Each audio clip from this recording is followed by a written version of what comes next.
తూటాలు పేలుతున్నాయి. ఒకరేమో CBI enquiry అంటారు, ఇంకొకరేమో జ్యుడిషియల్ ఎంక్వైరీ అంటున్నారు. మొత్తానికి ఇంకొకరేమో ప్రధానంగా 24 గంటల్లో సిబిఐ ఎంక్వైరీకి ఆదేశాలు జారీ చేస్తే లేఖ రాస్తే 24 గంటల్లో ఇక్కడ తెలంగాణ రాష్ట్రంలో సిబిఐ ఆఫీసర్స్ ఇక్కడ ఉంటారు, ఎంక్వైరీ స్టార్ట్ చేస్తారని చెప్పేసి ఒక పార్టీ అంటుంది. అసలు ఎందుకు ఈ లేఖ రాయడం ఏంటి, లేదంటే అలాగే ఈ మాటల తూటాలు ఏంటి, దీని వెనుకలు ఉన్నటువంటి ఆంతర్యం ఏంటి అనే దానిపైన మనం విశ్లేషణ కొనసాగిద్దాం. మాట్లాడడానికి ప్రముఖులు ఉన్నారు సిద్ధంగా. బీజేపీ అధికార ప్రతినిధి రవికుమార్ గారు ఉన్నారు. నమస్తే అండి రవికుమార్ గారు. నమస్తే అండి సురేష్ గారు.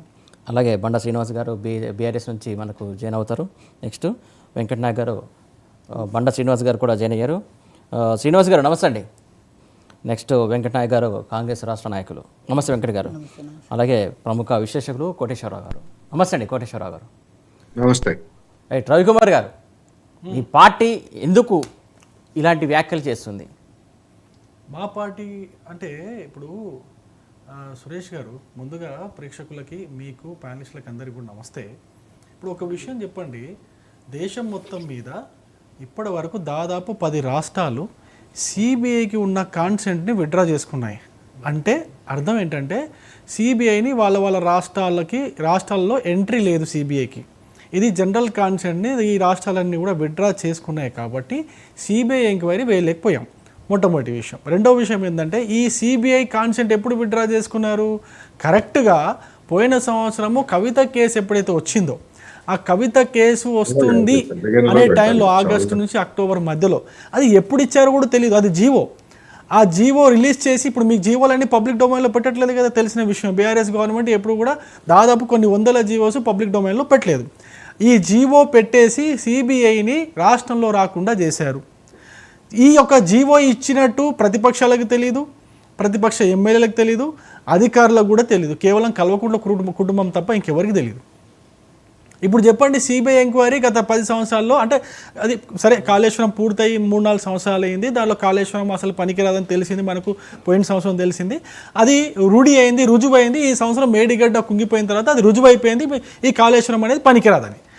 అప్పటి నుంచి ఇప్పటి వరకు ఎప్పుడైతే కాళేశ్వరం పైన ఎంక్వైరీ వేసే అవకాశం ఉంది అని తెలిసినప్పుడు వీళ్ళు వెంటనే జనరల్ కాన్సెంట్ విత్డ్రా చేసుకున్నారు.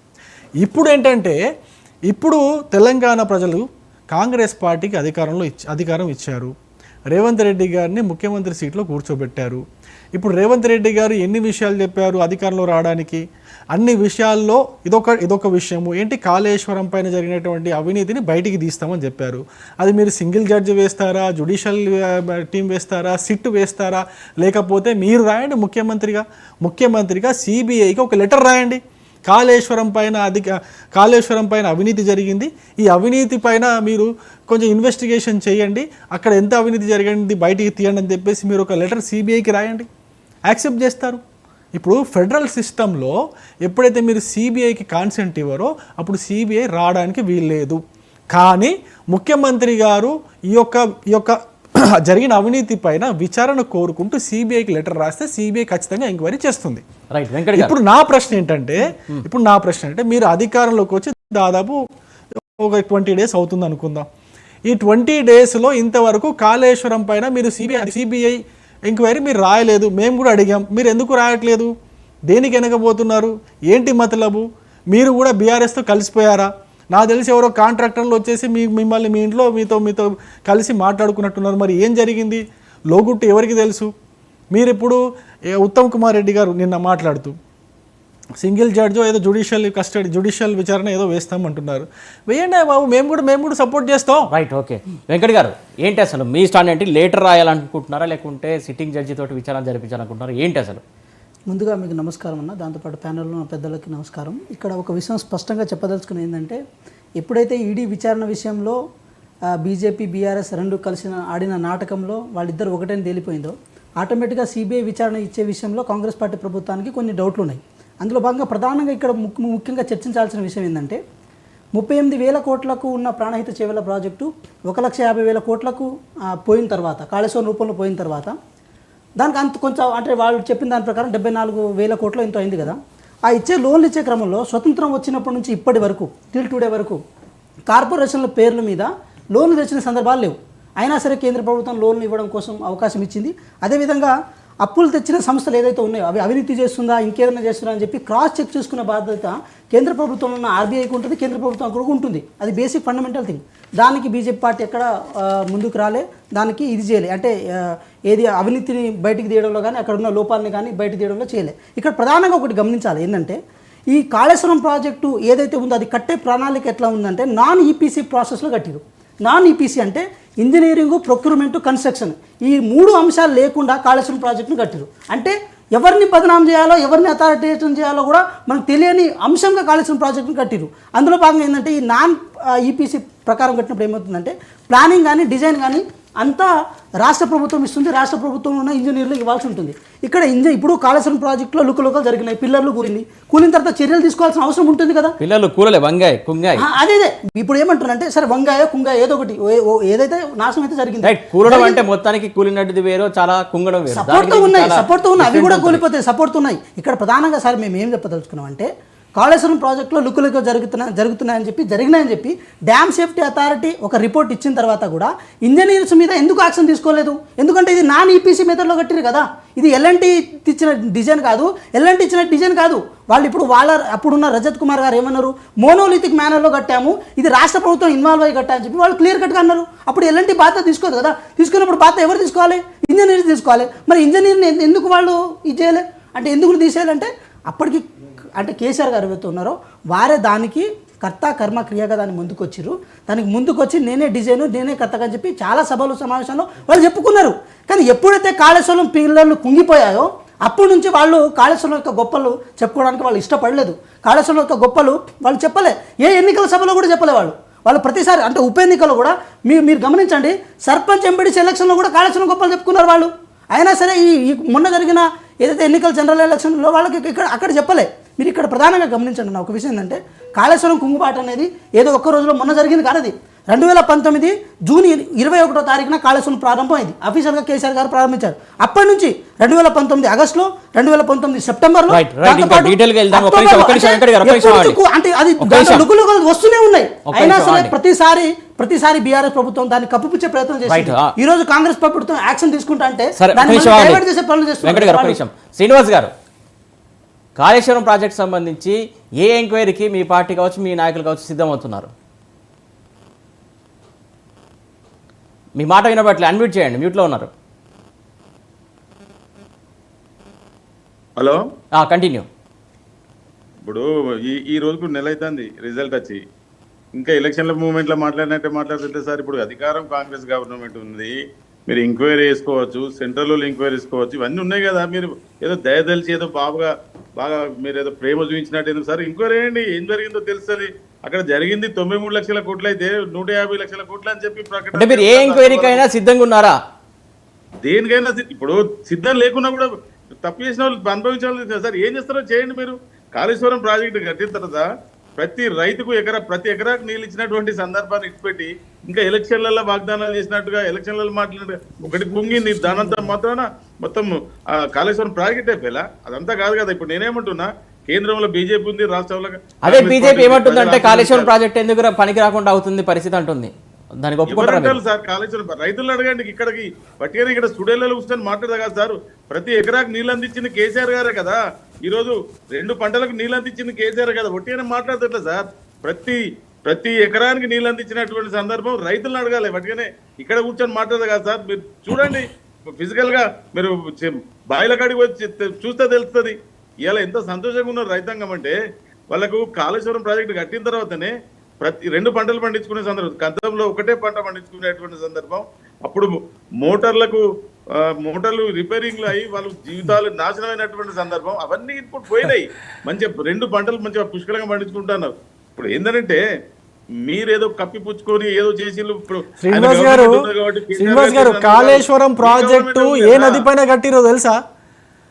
కాళేశ్వరం ప్రాజెక్టు ఏ నది పైన కట్టిరు? అదేమి రాష్ట్రం మొత్తంలో ఉన్న రైతులందరికీ నీళ్లు సరఫరా చేయట్లేదు. ఎక్కడ కట్టిరో తెలుసా మీకు? మీరు ఎట్లా చెప్తారంటే రాష్ట్రం మొత్తం మీద ఉన్న రైతులందరికీ కూడా ఈ కాళేశ్వరం ప్రాజెక్టు ద్వారానే అది కేసీఆర్ కట్టినందువల్ల నీళ్ళు అందుతున్నాయి, లేకపోతే నీళ్ళే అందపోయేది. సార్ ఒక మాట ఏంటంటే అసలు డిస్ట్రిబ్యూటరీ సిస్టమే సరిగా లేదు కదా సార్ కాళేశ్వరానికి. మరి ఇంకా కాలువలే. ఇంకో విషయం అంటే మొన్న కాళేశ్వరం పిల్లర్లు కుంగినని చెప్పి 23 టీఎంసీల నీళ్లు కిందికి వదిలేరు కదా. మరి యాసంగి పంటకి నీళ్ళు ఆడి మరి ఏమంటున్నా, ఇప్పుడు ఇప్పుడు గతంలో ఎట్లుండే ఇప్పుడు ఎట్లున్నది నాడు ఎట్లుండే నేడు 23 టీఎంసీ ఎందుకు వదిలేరని ఏంటా డిఫరెంట్ ఏంటి, ఏం కనబడుతుంది చెప్పండి శ్రీనివాస్ గారు.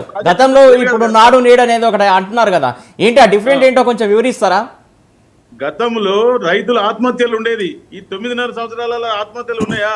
ఇది చాలు దానికి ఉన్నాయి ఎకరాన్ని నీళ్ళ ఆత్మహత్యలు ఉన్నాయి. రాజులు చేసినటువంటి బీజేపీ బీజేపీ వికాస ప్రతినిధి రవికుమార్ గారు చెప్తున్నారు శ్రీనివాస్ గారు, మీరు ఎందుకు కప్పిపుచ్చుతున్నారు మాట్లాడుతున్నారు. మీ 9.5 సంవత్సరాల హయాంలో వినండి, కేసీఆర్ గారి 9.5 సంవత్సరాల హయాంలో 7,900 మంది రైతులు ఆత్మహత్య చేసుకున్నారు.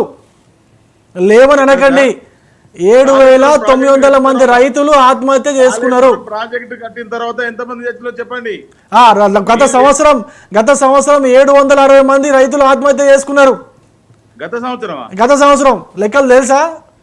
ఏమో మరి నాకే తెలియదు సార్. అది అట్లా ఉండండి, మీరు అట్లా ఉండండి. అట్లా ఉన్నందుకే సార్ ఇక్కడ కాళేశ్వరం ప్రాజెక్ట్ కి రైతులు ఎక్కడ సంబంధం లేని ముచ్చట. ఏ విధంగా మీరు సంబంధం కలుపుతారు? అసలు కాళేశ్వరం ప్రాజెక్ట్ డిస్ట్రిబ్యూటరీ సిస్టమే లేదు, ఎట్లా చెప్తారు మీరు? రైతునే రాజు చేసినటువంటి గొప్ప వ్యక్తి కేసీఆర్ గారు. వారు వచ్చిన తర్వాతనే రైతులకు గౌరవంగా బతికేటువంటి స్వేచ్ఛ దొరికింది. రైట్, ఒక్క నిమిషం మీ దగ్గరకు వస్తా శ్రీనివాస్ గారు, ఒక మాట ఒక్క నిమిషం. కోటేశ్వరరావు గారు, ఏదైతే సిబిఐ ఎంక్వైరీ కావచ్చు, జ్యుడిషియల్ ఎంక్వైరీ కావచ్చు, ఈ ఎంక్వైరీలకు ఏంటి డిఫరెంట్? పదే ఈ ఎంక్వైరీ అంటే ఆ ఎంక్వైరీ అంటే ఈ ఎంక్వైరీ అనడంలో ఆంతర్యం ఏంటి అసలు? ఇప్పుడు సిబిఐ ఎంక్వైరీనా లేకపోతే మరొకట అనేటువంటిది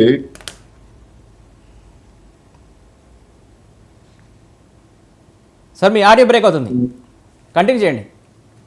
ఒక రాష్ట్రంలో ఏదైనా ఒక రాష్ట్ర ప్రభుత్వం మీద వచ్చినటువంటి ఆరోపణల్ని ఎంక్వైరీ చేయాలనేటువంటి డిమాండ్ తలెత్తినప్పుడు ఆ రాష్ట్ర ప్రభుత్వాలు సహజంగానే మా సిఐడి లేకపోతే మా స్పెషల్ ఇన్వెస్టిగేషన్ సిట్ ఇట్లాంటివి చేస్తామని చెప్తారు. మీ సిట్ మీద లేదా మీ సిఐడి మీద మాకు విశ్వాసం లేదు, అందుకని కేంద్ర ప్రభుత్వంలో ఉన్నటువంటి సిబిఐని రప్పించాలని చెప్పేసి ప్రతిపక్షాలు సహజంగా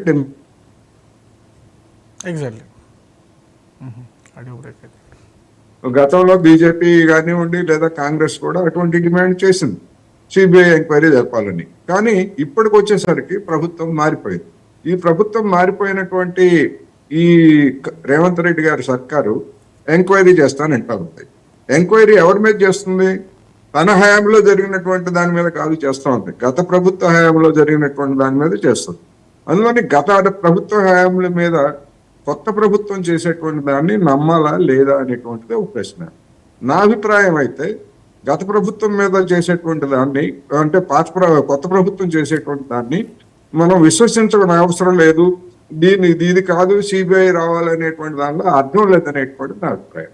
ఎందుకు మన అంటే నేపథ్యాన్ని చూసినప్పుడు బీఆర్ఎస్ ని ఒక దోషిగా నిలబెట్టాలని చెప్పేసి కాంగ్రెస్ ఇవాళ చూస్తూ ఉంది, అది బహిరంగ రహస్యం. అటువంటి పార్టీ ఆ బీఆర్ఎస్ ప్రభుత్వ హయాంలో జరిగినటువంటి కాళేశ్వరం కావచ్చు, మిషన్ భగీరథ కావచ్చు, ఇంకేదైనా కావచ్చు, వీటన్నిటి మీద విచారణ జరుపుతామంటే కాదు మీ విచారణ కాదు సిబిఐ విచారణ కావాలని అడగాల్సినటువంటి అవసరం ఏంటనేటువంటిది నా ప్రశ్న. అందువలన ఈ సిబిఐ అనేటువంటి దాని వెనకాల కూడా రాజకీయాలు ఉన్నాయనేటువంటిది స్పష్టంగా కనిపిస్తా ఉంది. అందుకని ఈ ప్రభుత్వం మీద ఒక కమిషన్ వేసినా లేకపోతే ఇంకోటి వేసినా ఆ కమిషన్ ఇచ్చేటువంటి దాని మీద నమ్మకం లేకపోయేట్లయితే అప్పుడు సిబిఐ లేదా మరొక అర్థం ఉంటుంది తప్ప ఇప్పుడే అసలు ఇంతవరకు ఏ విధమైనటువంటి విచారణ జరుపుతారో కూడా మనకి తెలియదు. విచారణ కమిషన్ కానీ లేకపోతే సిట్ కానీ ఇంకోటి కానీ ఏమీ లేనప్పుడు అవేమీ లేకుండానే సిబిఐ విచారణ అంటే దాని వెనకాల ఉన్నటువంటి ఉద్దేశం ఏంటనేటువంటి ప్రశ్న వస్తుంది. నేను ఈ సందర్భంగా ఇంకోటి కూడా చెప్పదలుచుకున్నాను. ఆంధ్రప్రదేశ్లో పోలవరం ప్రాజెక్టు జాతీయ ప్రాజెక్టు కేంద్ర ప్రభుత్వం నిధులు ఇస్తూ ఉంది.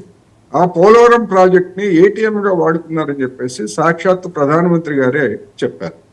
మరి ఆ ప్రాజెక్టు మీద అటువంటి తాను డబ్బులు ఇచ్చేటువంటి ప్రాజెక్ట్, అది మొత్తం ఖర్చు అంతా దాని ఇస్తున్నటువంటి ప్రాజెక్టు, దానిలో జరిగినటువంటి అవకతవకల మీద జరిగినప్పుడు చెప్తున్నటువంటి అవకతవకల మీద ఎందుకని ఇంతవరకు కేంద్ర ప్రభుత్వం విచారణకు పూనుకోలేదు అనేటువంటి సమస్య. ఒకవేళ అక్కడ రాష్ట్ర ప్రభుత్వం కూడా ఏమన్నా సిబిఐ వద్దని చెప్పిందా? సిబిఐ వద్దని చెప్పిన తర్వాత మరి ఆ సంగతి తేలేంత వరకు పోలవరానికి మేము నిధులు ఆపేస్తున్నామనైనా కనీసం కేంద్ర ప్రభుత్వం చెప్పాలి కదా, ఎందుకంటే నిధులు ఇస్తున్నది వాళ్ళు.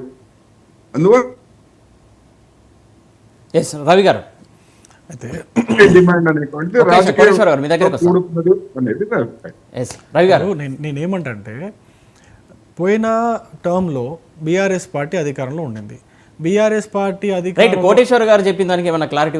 నేను ఒకటే చెప్తాను. కోటేశ్వరరావు గారికి చెప్పింది ఆయన అక్కడ అది పోలవరం టాపిక్ మాట్లాడారు. పోలవరం టాపిక్ అది మన టాపిక్ కాదు కాబట్టి దానిలో ప్రాజెక్టు పరంగా ప్రాజెక్టు పరంగా కాళేశ్వరం ప్రాజెక్టు పరంగా చూసుకుంటే కాళేశ్వరం ప్రాజెక్టుకి ఏదైతే కేంద్ర ప్రభుత్వము ఏదైతే సహాయ సహకారాలు అందించిందో అది దేశవ్యాప్తంగా ఆల్మోస్ట్ అన్ని రాష్ట్రాల్లో ఎక్కడెక్కడైతే ప్రాజెక్టులు కడుతున్నారో ఇన్ఫ్రాస్ట్రక్చర్ పైన ముఖ్యంగా మోడీ ప్రభుత్వము ఇన్ఫ్రాస్ట్రక్చర్ పైన చాలా ఇన్వెస్ట్ చేసింది, చాలా లిబరల్గా వ్యవహరించింది.